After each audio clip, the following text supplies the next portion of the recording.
Em nome do Pai, do Filho e do Espírito Santo. Amém. A graça e a paz da parte de Deus, nosso Pai e nosso Criador, o amor e a ternura e a misericórdia de Jesus Cristo, nosso irmão e Redentor, a luz e a força e a santidade do Espírito Santo Paráclito, Consolador.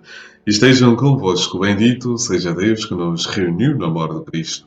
Caríssimos irmãos e irmãs, sejam todos muito bem-vindos ao programa Palavra para o Teu Dia da Comunidade Lux Divina. Com alegria e com boa disposição, começamos este tempo de Advento. Estamos na primeira semana do tempo de Advento, neste dia de segunda-feira. Portanto, aí onde você está, na circunstância concreta do seu dia, com ideias claras e distintas, ore conosco.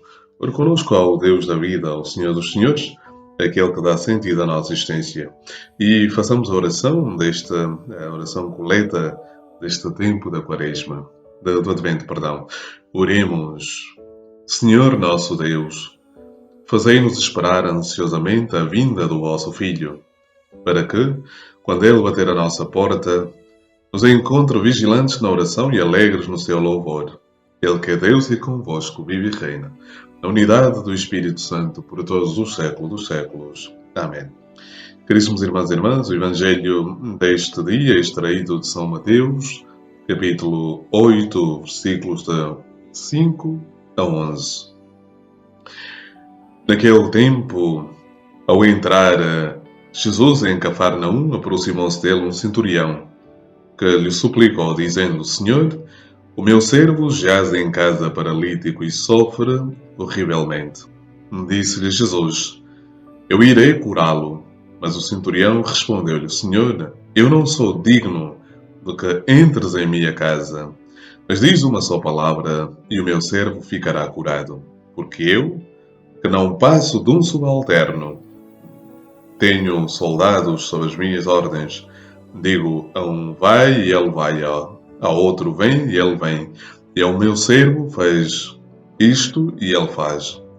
Ao ouvi-lo, Jesus ficou admirado e disse àqueles que o seguiam: Em verdade vos digo, não encontrei ninguém em Israel com tão grande fé. Por isso vos digo, do Oriente e do Ocidente irão muitos sentar-se à mesa com Abraão, Isaque e Jacó no reino dos céus. Palavra da salvação. Glória a vós, Senhor, por este santo Evangelho. Perdoai-nos, Senhor. Caríssimos irmãos e irmãs, permitam que que faça referência a este tempo que estamos a viver. O tempo do Advento é um tempo de preparação. Como sabemos, a palavra Advento vem da palavra latina adventus, ou seja, a constituição, o prefixo ad é para e ventus, do verbo venir, é vir, ou seja, a preparação para aquele que está para chegar, para vir. E, portanto, o Advento é este tempo de preparação. É um tempo em que nós, cristãos, nos preparamos para acolher e celebrar o Natal do Senhor. O tempo do Advento está fundamentalmente dividido em duas partes. A primeira parte do Advento é esta reflexão sobre o Natal do Senhor, que nós recordamos o Natal do Senhor, que aconteceu há 2000 anos atrás. E do outro lado, meditamos a segunda vinda de Cristo Salvador. Portanto, dentro da celebração do Natal, deste tempo natalício, o cristão é impelido a refletir, a meditar sobre estas duas realidades. Portanto, por um lado, ele vai pensar, meditar sobre esta realidade, que é o nascimento de Jesus. Por outro, vai refletir sobre a vinda do Senhor, a parousia, o Maranatá, bem Senhor Jesus, não tardes mais. Esta ideia tem de estar bem centrada no nosso coração e no nosso entendimento.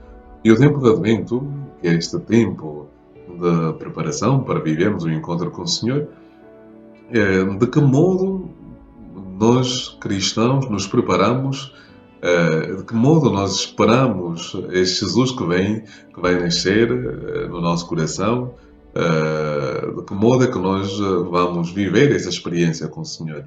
Então aqui entra algo que devemos realmente clarificar. O cristão não é um que espera na quietude, ou seja, estamos à espera de Jesus e cruzamos os braços. Não, ou seja, esta espera implica um dinamismo interior, implica um dinamismo de vida espiritual. esta espera do Senhor que vem, podíamos aqui desdobrar e usar o sermão, os sermões do Padre António Vieira, mas sem entrar nesta questão no sermão do Padre António Vieira, precisamos entender que esta preparação implica um caminho espiritual. E este caminho espiritual, caríssimos irmãos e irmãs, não é outra coisa senão um caminho de conversão. E isso deve ficar claro, porque às vezes as pessoas dizem o tempo do Advento não é um tempo de penitência, é um tempo de espera. Errado quem pensa isso. Todo caminho cristão é um caminho de penitência. A vida cristã é uma vida de penitência. Não existe vida cristã, não existe uma metanoia, ou seja, uma conversão de vida, sem uma penitência. E a palavra penitência talvez hoje soe como algo fora de moda, algo assim. Mas a palavra penitência leva a outra palavra, que é a palavra mortificação. A palavra penitência leva a palavra sacrifício. Portanto, não existe vida cristã sem um verdadeiro. Portanto, não existe vida cristã sem este processo, sem esta metanoia. Então, e como é que pode acontecer a conversão sem uma penitência? Não, a conversão implica necessariamente uma penitência. Penitência na alma, penitência no corpo, exige de nós isso. E isso tem de ficar claro. Então, como é que um cristão se vai preparar para a vinda de Cristo? Alguns vão defender, não, o tempo do Advento não é um tempo de penitência. Então, como é que tu esperas essa vinda do Senhor? Como é que esperas a última vinda de Jesus sem uma penitência, sem uma conversão, sem uma metanoia, sem um propósito de vida reta e de santidade? É impossível, meu irmão e minha irmã. A vida com Cristo Jesus leva-me, impele necessariamente a este caminho de conversão, de mudança, de abnegação. E é isso que nós chamamos mortificação, e é isso que nós chamamos penitência. Quando eu, que quero acolher o Senhor que vem na carne, na mente, na alma,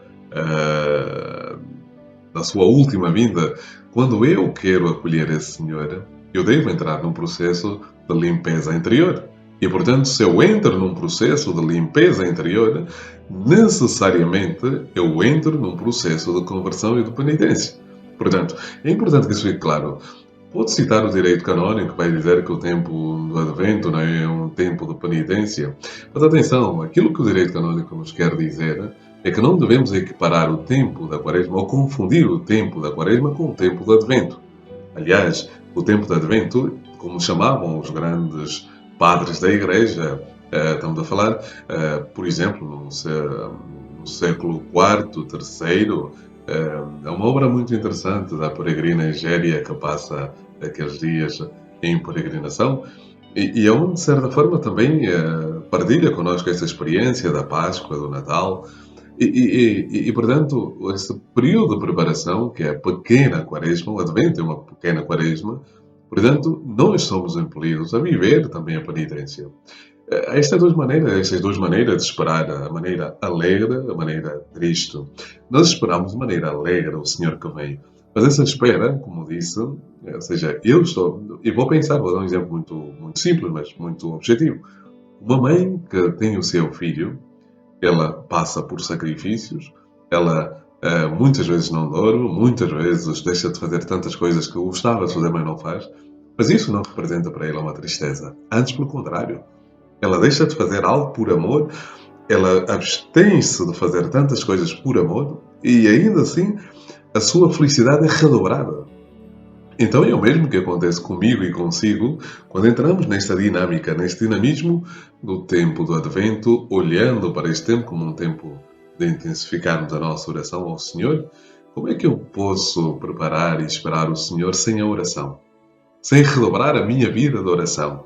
Como é que eu posso esperar e ansiar pelo Senhor sem uma vida de penitência? Ou seja, mortificando aquilo que não é Cristo em mim, aquilo que não agrada ao Senhor. Como é que eu posso, dizem-me, como é que eu posso esperar pelo Senhor sem a dimensão da caridade? É impossível.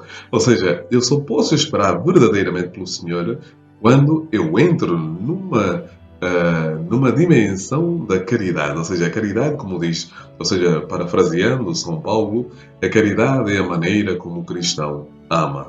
E, portanto, não nos esqueçamos que viver o advento é viver a oração com intensidade. Sim, sim, porque se eu espero pelo Senhor, isso acontece através da oração, da intensificação da minha oração. Se eu espero pelo Senhor, isso acontece através desta conversão permanente, desta penitência, da abstinência, para que quando Cristo vier, eu possa realmente estar preparado com o coração limpo. Ou seja, como é que eu vou deixar de falar de penitência nesse período? E depois digo que celebrei Cristo sem uma confissão, sem uma limpeza interior, como é que eu posso falar de esperar Cristo? Eu não amo o irmão a quem vejo, como que serei capaz de amar a Deus, como diz Santiago? Como é que tu dizes que amas a Deus e não amas o próximo a quem vês? Meu irmão e minha irmã, o caminho do Advento passa necessariamente por estes três pilares, que são os pilares da vida cristã. Uma vida de oração, uma vida de penitência e uma vida de caridade. Que o Senhor, nosso Deus e nosso Pai, a todos nos dê um bom e forte tempo de advento para podermos viver constantemente na sua presença. O Senhor esteja convosco. Por intercessão da bem-aventurada Virgem Maria, Mãe do Advento, abençoe-vos Deus Todo-Poderoso, o Pai, o Filho e o Espírito Santo. Amém. A alegria do Senhor é a nossa força. Amém.